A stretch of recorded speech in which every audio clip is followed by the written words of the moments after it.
आज हम लोग जन कवि नागार्जुन की 1938 की लिखी हुई प्रसिद्ध कविता कालिदास का पाठ करेंगे और फिर उसके अर्थ और विश्लेषण की चर्चा भी करेंगे। पहली बात जो मुझे आपसे कहनी है वह यह है कि नागार्जुन संस्कृत से हिंदी की ओर आए। मतलब पहले वो विद्यार्थी संस्कृत के थे, बनारस में पढ़ रहे थे। उसी दौरान उन्होंने कविता लिखना शुरू किया। तो आरंभ में उन्होंने मैथिली में कविता लिखना शुरू किया। मैथिली उनकी मातृभाषा है।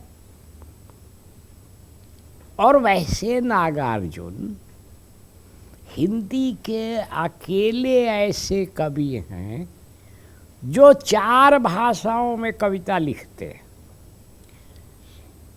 मैथिली जो उनकी मातृभाषा है उसमें, फिर हिंदी में, फिर संस्कृत में जो शुरू से पढ़ा था उन्होंने उस संस्कृत में, और इसके बाद बांग्ला में। वैसे भी बंगाल और मिथिला का संबंध बहुत पुराना है, बहुत आत्मीय है। इसका खाली एक प्रमाण मैं दूंगा और आगे चलूँगा।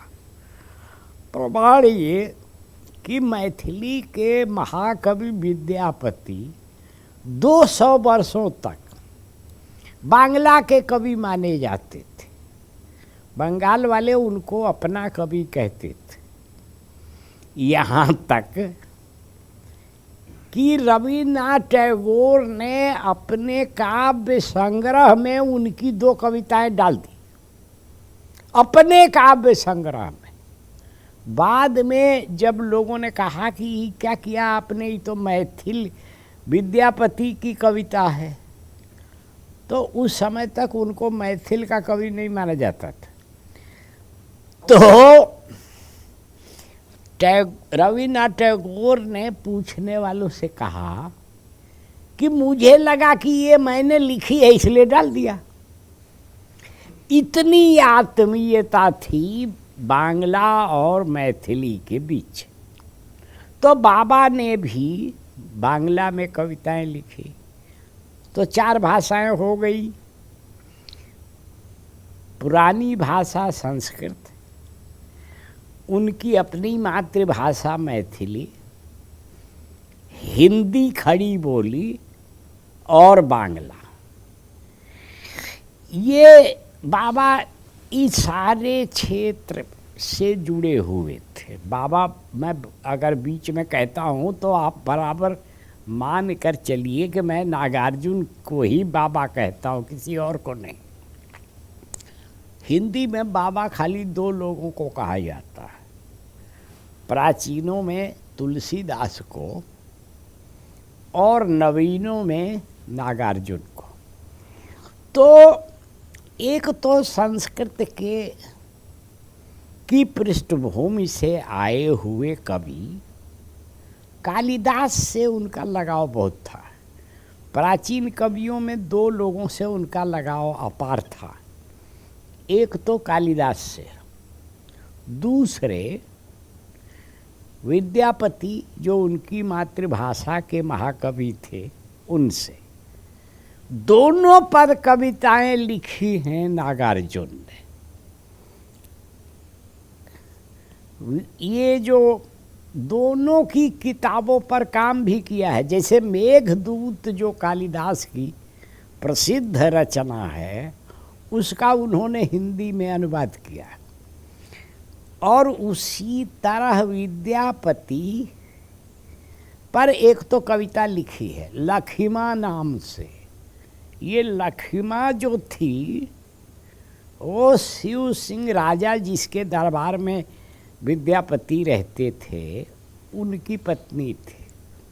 बाबा ने जो कविता लिखी है उससे ध्वनित ये होता है कि मजबूरी में शिव सिंह की वो पत्नी थी, नहीं तो प्रेम वो विद्यापति से करती थी। ये कवियों को ये छूट रहती है।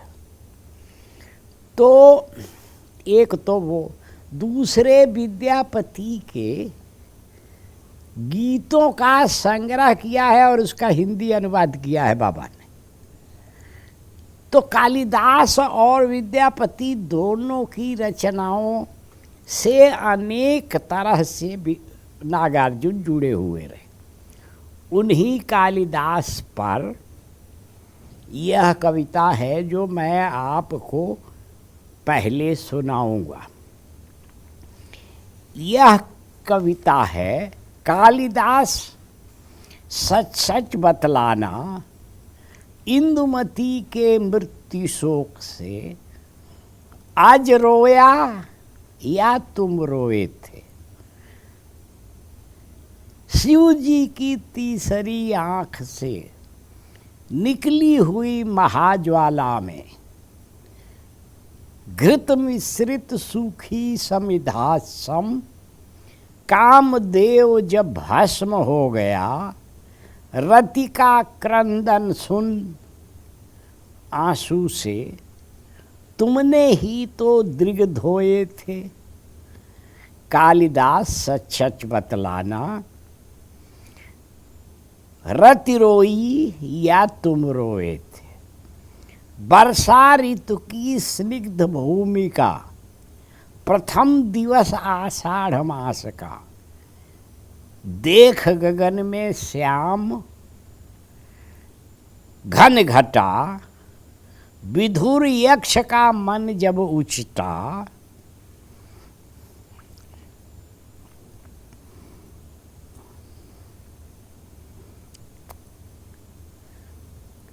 खड़े खड़े तब हाथ जोड़कर चित्रकूट के सुभग शिखर पर उस बेचारे ने भेजा था, जिनके ही द्वारा संदेशा उन पुष्करावर्त मेघों का साथी बनकर उड़ने वाले कालिदास सच सच बतलाना, पर पीड़ा से पूर पूर हो, थक थक कर और चूर चूर हो, अमल धवल गिरी के शिखरों पर प्रियवर तुम कब तक सोए थे। रोया यक्ष कि तुम रोए थे। ये है कविता। अब इस कविता में दो तीन बातें ध्यान में देने की है। एक तो कालिदास की दो तीन रचनाओं का इसमें संदर्भ है। एक तो आरंभ में ही रघुवंश का प्रसंग है। ये आज जो थे जिनकी पत्नी का नाम इंदुमती था, जिनसे वो बहुत प्रेम करते थे, अचानक उनकी मृत्यु हो गई तो कालिदास ने रघुवंश में उनके विलाप का बहुत विस्तार से वर्णन किया है। उसी को ध्यान में रखकर नागार्जुन यह कालिदास से सवाल पूछते हैं कि इंदुमती के मृत्यु शोक से आज रोया या तुम रोए थे। दूसरा प्रसंग इसमें है कुमार संभव से जुड़ा हुआ। कुमार संभव की कथा आप लोगों को थोड़ी तो मालूम होगी। असल में एक राक्षस था। जिसका वध नहीं हो रहा था, तो देवताओं को यह लगा कि अगर शिव पार्वती का पुत्र हुआ तो वही उसको मारेगा। पर शिव तो योगी थे, पुत्र कैसे हो? तो उनके मन में प्रेम या काम पैदा करने के लिए कामदेव को देवताओं ने, कामदेव भी एक देव ही थे, उनको तैयार कराया। कामदेव गए जहाँ शिव का आश्रम था कैलाश पर, अपना नृत्य वगैरह किया और अपने बाण चलाए। बाण माने पुष्प बाण, वो काम जगाने का बाण था शिव जी के मन में। तो शिव जी समाधि में थे। समाधि जब खंडित हुई उनकी, तो तीसरी आंख खोला उन्होंने। अच्छा, शिव के तीसरे नेत्र के बारे में बराबर यह पुराणों में दूसरी जगहों पर उल्लेख मिलता है कि उससे महाज्वाला निकलती। निकला तो जो सामने कामदेव था वो जल के भस्म हो गए। पर उसकी पत्नी थी रति, अब उसका पति तो जल के मर गया, तो वो विह्वल बेचैन होकर रोने लगी। फिर शिव ने बाद में द्रवित होकर आशीर्वाद दिया कि तुम्हारा पति अभी नहीं, बहुत बाद में पैदा होगा, फिर तुम्हारा पति बनेगा कृष्ण के परिवार में, उससे तुम्हारी शादी होगी और फिर तुम लोगों का मिलना होगा। अब जो कह दिया वो शिव जी ने वही होना था। तो दूसरा प्रसंग इसमें हुआ है। तीसरा प्रसंग उनके ही महान काव्य कालिदास के ये मेघदूत का सामने आता है। ये मेघदूत वाला यह प्रसंग है, उसकी शुरुआत ही होती है मेघदूत काव्य की आषाढ़स्य प्रथम दिवसे। यहाँ भी वही है, देखिए, वर्षा ऋतु की स्निग्ध भूमि का प्रथम दिवस आषाढ़ मास का। अच्छा, कालिदास ने ऋतु संहार नाम का जो काव्य लिखा है, तो उसमें हर ऋतु का लोगों पर क्या असर पड़ता है इसका वर्णन चित्रण किया है। तो कालिदास के अनुसार वर्षा का जो काल होता है वह स्त्रियों और पुरुषों में काम भावना पैदा करता है। इसीलिए यहाँ आषाढ़स्य प्रथम दिवसे, आषाढ़ का पहला दिन, इसका उल्लेख। अब उसके बाद से ये कविता, मूल जो इसका भाव है और ध्यान देने की जो बात है कि कवि या लेखक जो रचता है उसमें जिसको रचता है वही नहीं होता, स्वयं रचयिता रचनाकार भी उसमें मौजूद होता है। मैं सीधा एक उदाहरण आपको देना चाहता हूँ। प्रेमचंद ने गोदान नाम का उपन्यास लिखा है। उस उपन्यास का नायक है होरी। अब होरी कोई ऐतिहासिक पुरुष नहीं है। होरी नाम का पुरुष कभी था भी कि नहीं है, ये ना हम जानते हैं ना आप जानते। प्रेमचंद का रचा हुआ होरी है। तो इसलिए होरी के जो भाव हैं, जो दुख हैं, जो कष्ट हैं, उस सब की रचना प्रेमचंद ने ही तो की है। इसलिए कालिदास ने जो पात्र रचे हैं उन पात्रों के क्रियाकलापों से कालिदास का भी आत्मीय संबंध है। इसी को ध्यान में रखकर नागार्जुन ने तीनों प्रसंगों में, आज के प्रसंग में, रति के प्रसंग में और यक्ष के प्रसंग में, यह कालिदास ही जिस माने वो सब काम स्वयं कर रहे हों ऐसा उससे ध्वनित होता है, यह नागार्जुन को लगा। और इसीलिए उन्होंने सवाल किया कि अज रोया या तुम रोए थे, कौन? आज का कोई अस्तित्व नहीं है कालिदास के अलावा, जैसे होरी का कोई अस्तित्व नहीं है गोदान के अलावा।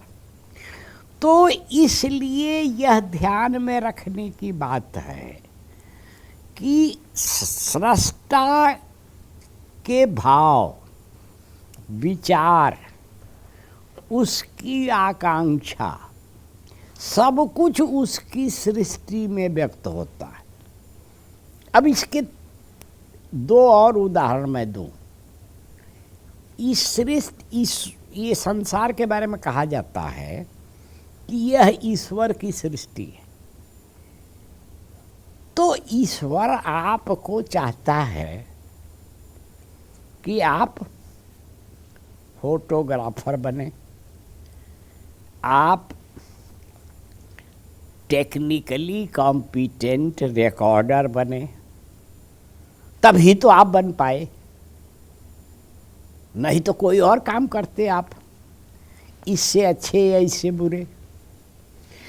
तो मतलब आपके संपूर्ण जीवन पर आपके सृष्टा निर्माता का असर है। कुल मिलाकर कालिदास से नागार्जुन इसीलिए पूछ रहे हैं कि आप सच सच बतलाइए कि इंदुमती के विरह शोक में आज रोया या तुम रोए। अच्छा, ये आज जो थे संक्षेप में, ये राम के बाबा थे, माने दशरथ के पिता थे। दशरथ उनके पिता थे राम के, और दशरथ के पिता अजित थे। उनकी पत्नी इंदुमती थी, जिसके अचानक गुजर जाने के बाद आज बहुत विह्वल बेचैन हुए। इसीलिए उसी तरह मैं संक्षेप में वो कामदेव के भस्म होने की कथा और रति के विलाप की बात बता चुका हूँ। और मेघदूत की तो कथा ही यही है कि आषाढ़ का पहला दिन, बादल लगे हुए हैं चारों ओर, तो यक्ष को जो अभिशप्त था, जिसको श्राप दिया था किसी ऋषि ने। अच्छा, ये ऋषि जो है श्राप देने के लिए ही प्रसिद्ध है। एक ऋषि तो महा दुर्वासा माने जाते हैं, जो खाली श्राप देते रहते, और कोई वरदान बहुत कम ऋषियों ने दिया है, श्राप ज़्यादा दिया। तो किसी ऋषि ने श्राप दे दिया यक्ष को कि तुम जो है चले जाओ अमुक पर्वत पर, वहीं रहो, तुम्हारी पत्नी से अब तुम्हारा संबंध नहीं रहेगा। उसी विरह में था यक्ष। तो उसने चित्रकूट है जहाँ राम भी गए थे, तो उसने मेघों को जब देखा तो ये तो उसको मालूम ही था, ये कालिदास को मालूम था, यक्ष को भी मालूम होगा कि ये मेघ तो एक जगह से दूसरी जगह चलते हुए उड़कर जाते रहते। तो उन्हीं से उसने अपने प्रिया के पास संदेश भेजा।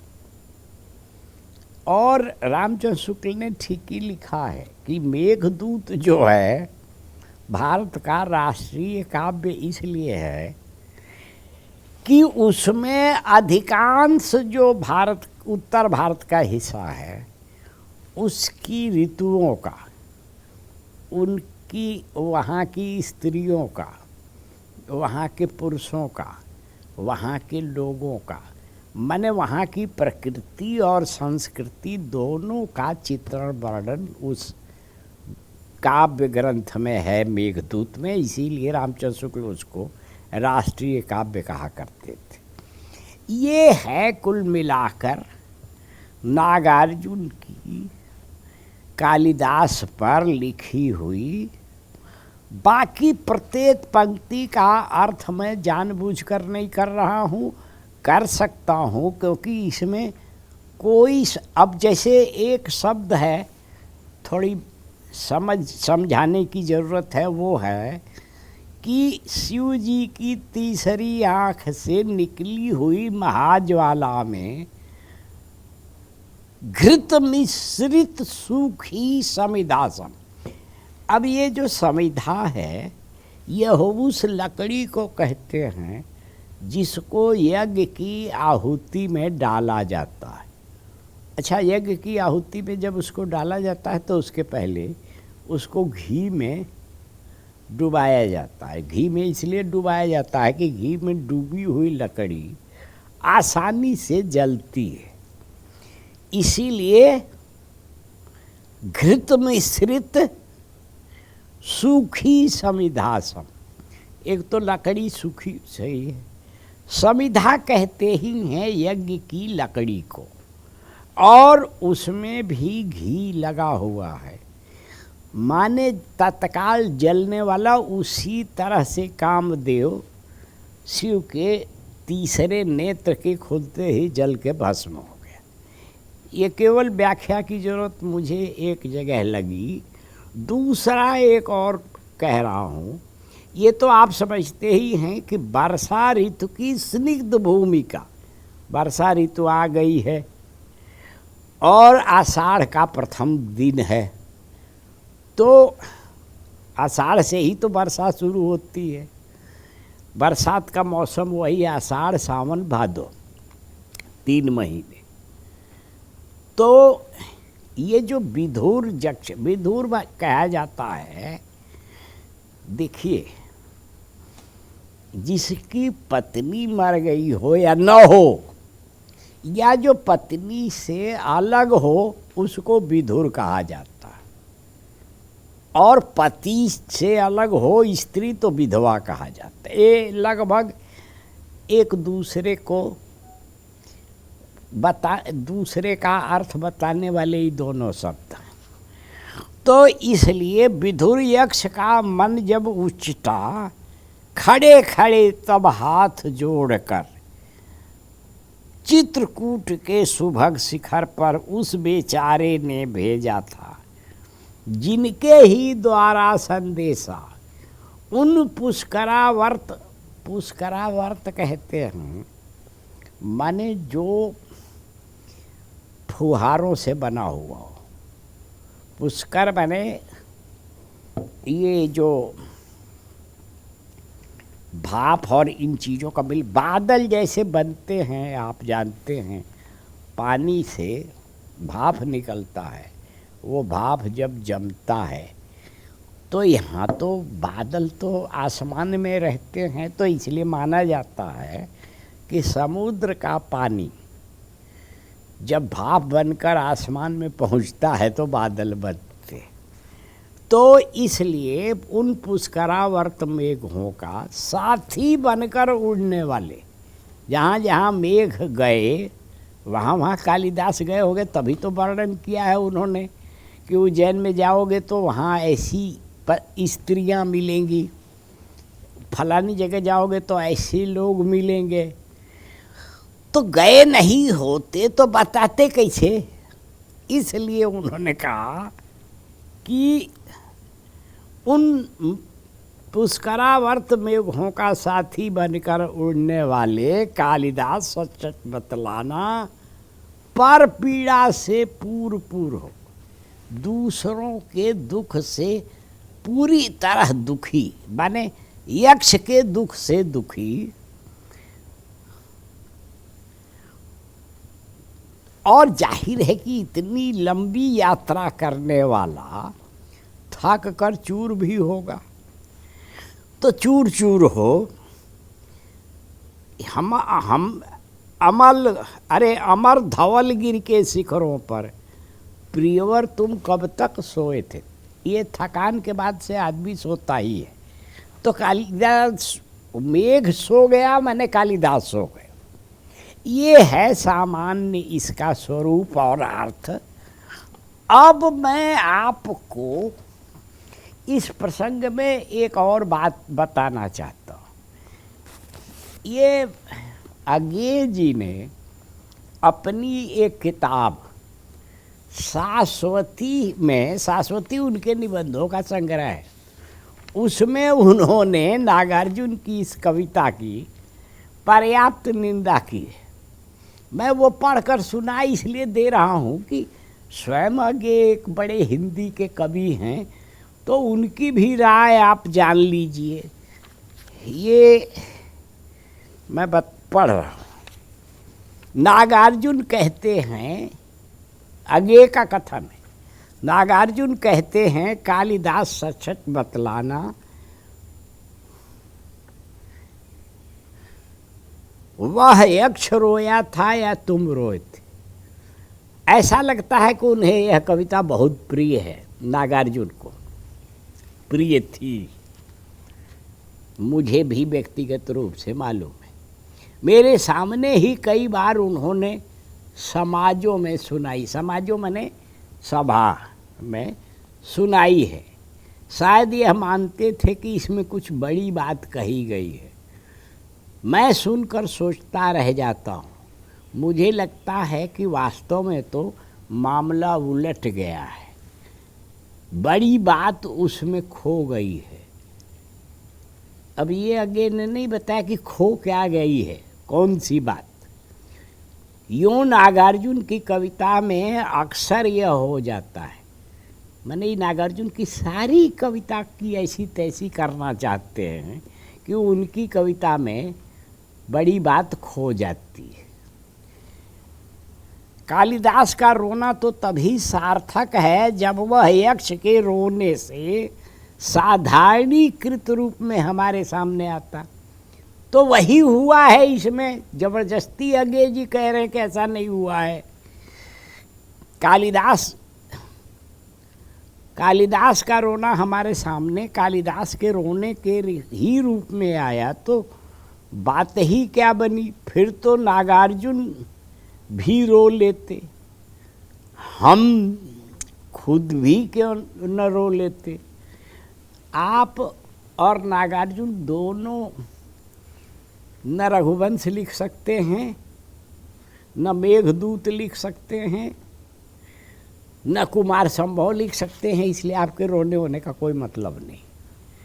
दूसरी बात यह देखिए, इसके ठीक उल्टा अज्ञेय जी ने एक कथन नागार्जुन के बारे में किया है, उनकी कविता के बारे में। मैं उनकी वह भी राय पढ़कर आपको सुना दे रहा हूँ ताकि आपको लगे कि नागार्जुन के बारे में बादशाहन जी की क्या राय है। अज्ञेय ने एक जगह लिखा है, उनकी एक किताब है आधुनिक हिंदी साहित्य, उसमें लिखा है नागार्जुन में प्रतिभा है। जिन कविताओं में उन्होंने रूप विधान को स्वीकार किया है वे सुंदर भी हैं और प्रभावशाली भी। तो इसमें काहे नहीं है, रूप विधान तो इसमें भी है। इससे भी इनकार नहीं कि वे प्रगतिवादी हैं। मूल कष्ट अज्ञेय जी को यही है कि वो प्रगतिवादी क्यों, इसीलिए उनकी कविता की उन्होंने आलोचना की। यही आपसे इस कविता के बारे में संक्षेप में मुझे कहना था।